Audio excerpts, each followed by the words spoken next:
I feel we've lost the meaning of pretentious. It has become a sort of thought-terminating cliche in today's cinematic discourse. You don't think Interstellar is the greatest sci-fi? Pretentious. Your favorite film is a foreign one? Pretentious. You think Fincher is overrated? Pretentious.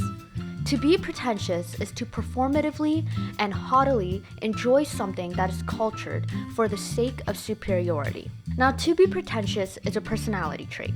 But can a movie be pretentious? I believe a pretentious film is something that seems highbrow but lacks any actual nuance or substance. But if a film is authentically sophisticated by any means, does it make it inherently pretentious? Let's break down some of cinema's labeled pretentious films and answer the question once and for all.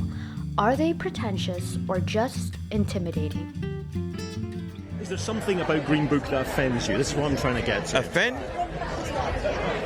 Are you British? Yeah. Are you British? I am. Let me give you a British answer. It was my cup of tea. Not my cup of tea. Just as Spike Lee hilariously surmised his perspective, these are just my opinions. You might agree or you might perceive it the complete opposite. After all, I don't ever want to hate a film. If there's ever an opportunity for me to be persuaded to enjoy a film I dislike, I take it 100%. So if you disagree, feel free to discuss your own take on this in the comments. I'd love to hear your interpretation and open my mind up a little bit more.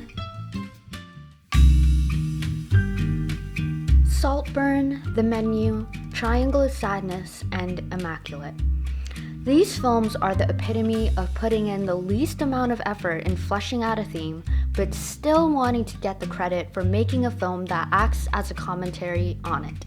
The best way to describe why I feel these are pretentious is by the current controversy surrounding Saltburn's filmmaker, Emerald Fennell. Shortly after releasing a teaser of her interpretation of Emily Bronte's Wuthering Heights, many were quick to call her out for reducing a classic novel exploring class, morality, and civilization into an unnecessary, sensual, and pop culture-aimed gimmick.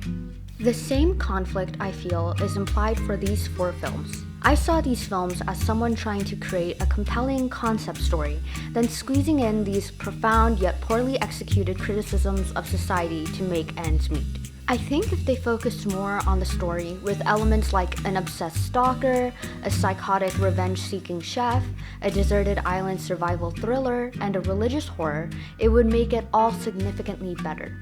Whether they lacked a motive for their characters or feared their story was too unoriginal, they resorted to justifying the narrative with these obviously forced and criminally underexplored ideologies, which left their film feeling messy, meaningless, and quite frankly, dull. The films end up feeling uncertain and directionless. And the most frustrating part is the fact that outside of the script and sometimes performances, everything is far from bad. From stunning and applicable cinematography done by Sandgren and Saltburn, to the atmosphere and dark humor of Triangle Sadness, these films all have the good bones of a good film. If these filmmakers focus less on being perceived as intelligent and more on actually either making an interesting critique on society or just a solid thrilling film, these films would actually be great. Then some films do have a sharp focus on themes, but lack an interesting take or a nuance to the material, such as Mike Leigh's Naked and Sean Penn's Into the Wild. Though they clearly have a better directorial control and they pretty well flesh out ideas of freedom or nihilistic constraints, I still find myself eye-rolling their insufferable, pompous, and unoriginal ideas. I am all for an unlikable protagonist succumbing to their sleazy, despondent society, but Johnny in Naked is the most insufferable protagonist in the world. And I don't blame Thewlis for this at all. In fact, his performance was the only shining positive about the film.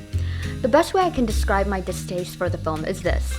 Imagine being at a party and the dude who has probably never finished a philosophy book approaches you and decides to condescendingly describe philosophical concepts to you verbatim with Google's surmised understanding of it. Or that classic bar scene in Good Will Hunting. Read that too. Were you going to plagiarize the whole thing for us? Do you have any thoughts of your own on this matter? Or is that your thing? You come into a bar, you read some obscure passage, and then pretend you pawn it off as your own idea just to impress some girls? Embarrass my friend?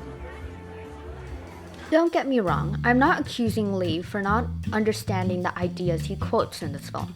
I think quite the opposite. He probably wouldn't make an entire film based on the perfunctory layman's comprehension of it. What I do believe is that he lacks an angle of his own. It lacked any sort of personality or distinction, and it relies on just reiterating stories and concepts that you can very well just read.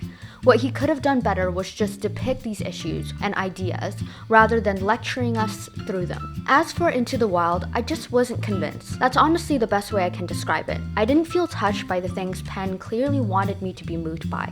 It felt more akin to those traveling influencers who performatively try to convince me he's in touch with his inner self and in nature by his nomadic lifestyle, than someone who actually truly and is observant and appreciative and aware of his existence in this expansive world. These films lack originality or authenticity. They live atop this tribal surface of ideas and yet strive to be perceived as something deeper, different, and more importantly, poignant. If they focused less on articulating or proving their insight and instead showed and went to the root of why these things are important to them, it would give these films a more human and personal touch. So here you are, on one hand, is trying to aspire to really do something. On the other hand, you're not allowed to be pretentious. And finally you say, fuck it. I don't care if I'm pretentious or not pretentious, or if I've done it or I haven't done it. All I know is that I am going to see this movie. And that for me, it has to have some answers. And by answers, I don't mean just a punchline. According to Coppola, some films are simply trying to aspire towards saying something or challenging our norms from an authentically intentional place. These films best describe this form of artistic integrity. Sure, Bellatar's The Tantigo, being a whopping 7 hours and 30-minute film, can be quickly judged for being pretentious. But if you ever get the privilege to watch it, you will witness how this decision didn't come from a place of wanting to seem deep. It is a layered film that critiques how greed evolves into impatience and violence, triggering the dismantlement of civility and reconstructing it under an abusive, authoritative system. The runtime, pacing, and slow camera movement only reinforces the central idea in us, the audience. Despite its down-tempo and seemingly passive pacing, the film is an active experience that challenges the characters and the audience's patience as we watch it. It's not a choice made under the pretense of wanting acclaim for being artistic and innovative. It just inherently is these things. It works to immerse you in a world and to meditate with it, not to be impressed by it or by the creator of it. If anything, this is one of cinema's most humble films. Andrei Tarkovsky is known as a master of poetic realism. Showy, inflated, phony are all words I feel most people naturally associate with poetry, and sometimes rightfully so. Though Tarkovsky as a person might seem like that, his work is far from it. Well, maybe one film might. From Stalker to Sacrifice to Solaris, I rarely ever feel Tarkovsky is attempting to prove himself in his work. Each film is a lively and introspective outlook on life from the filmmaker. Though cryptic, it never feels as if he's trying to be flashy. And I know it's pretty hypocritical for me to criticize Naked for just speaking rather than showing, meanwhile Stalker is pretty much the same. But there's something about Tarkovsky's prose that is evocative and genuine, which is what I feel is lacking from Leigh's script. From the frustrating, strained relationship dynamics to his arbitrary and ambiguous sci-fi element, Melancholia and most of Trier's films have always been panned for being too unreasonably obtruse and uncomfortable. Though all these things may be valid to some level, there is still an impressively palpable sensation that comes from watching these films, which justifies most of their possible flaws. Nevertheless, the films he curates never feel it's brought to life for any other reason than to provoke or evoke something out of us. The same logic can be somewhat applied to Jodorowsky's The Holy Mountain. Because of its inherent symbolic nature, many are quick to call it unnecessary. But given the themes of almost fantastical proportions,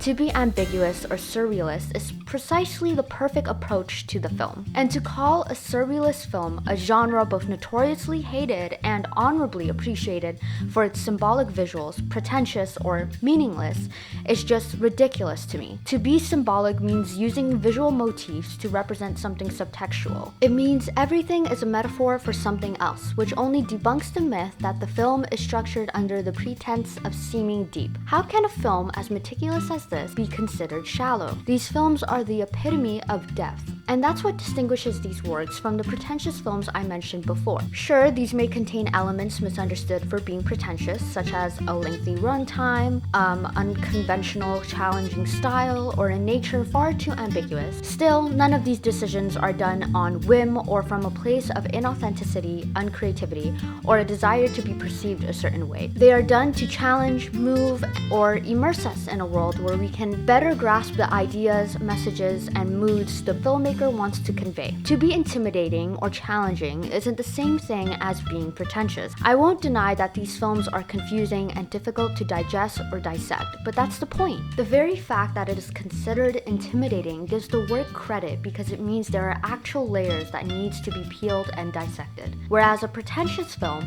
just aspires to seem this way without anything really behind or under its supposed themes. Nothing is so terrible as a pretentious movie. I mean, a movie that aspires for something really terrific and doesn't pull it off is shit, it's scum. And everyone will walk on it as such. And that's why poor filmmakers, in a way, that's their greatest horror, is to be pretentious. One of the most extraordinary things about art is its ever-evolving nature. There are no rules that can be permanently embedded into the form. I've offered films that are insufferably pretentious and films that I believe are falsely labeled under that term. I've continuously used the word pretentious in a negative connotation, as most people do. But just as I mentioned before, art, cinema, is all about playing devil's advocate, turning cinephiles like me into hypocrites who circle back on their opinions in a never-ending cycle of being proven wrong. So what does it look like when a film aspires to be pretentious and it actually ends up being the perfect choice for it? Let's take a look at Birdman or The Unexpected Virtue of Ignorance and El Conde. Both brilliant and frustrating aspects of the film are their ability to comment on the ridiculousness of being pretentious or ostentatious, while inherently being both of these things. These are films that really believe and understand the critique they are making, while also being aware that the very act of determining what is pretentious and what is not is somewhat pretentious in itself. So how do they take on such a paradox? By embodying both sides. While their narrative, character, and story might depict and even satirize the arrogance of the elite, they juxtapose this with a visual or directorial approach that is extravagant and pompous in nature. Doing so, they generously represent themselves as hypocrites. They say their point, while also reminding us that it is all silly and paradoxical in the end.